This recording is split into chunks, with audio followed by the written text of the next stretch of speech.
GCC രാജ്യങ്ങളിൽ ഏറ്റവും മനോഹരമായ രാജ്യമാണ് ഒമാൻ. അതിൽ തന്നെ ദോഫാർ ഖരീഫ് സീസൺ അതിമനോഹരിയാകുന്നു.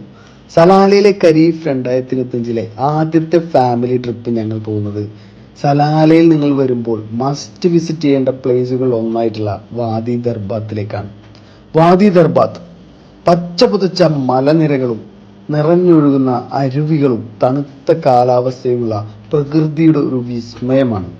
ഈ ഒരു പ്രകൃതി വിസ്മയത്തോടൊപ്പം തന്നെ നമുക്ക് ബോട്ടിങ്ങും സിപ്പ് ലൈനും അങ്ങനെയുള്ള ആക്ടിവിറ്റീസ് ഒക്കെ ഈ ഒരു പ്രകൃതി ഭംഗിയോടുകൂടി തന്നെ ആസ്വദിക്കാൻ പറ്റുന്ന ഒരിടം. സലാലയിലേക്ക് ട്രിപ്പ് വരുന്ന നിങ്ങൾ മസ്റ്റായിട്ടും വിസിറ്റ് ചെയ്യേണ്ട പ്ലേസുകളിൽ ഒന്നാണ് വാദി ദർബാത്ത്.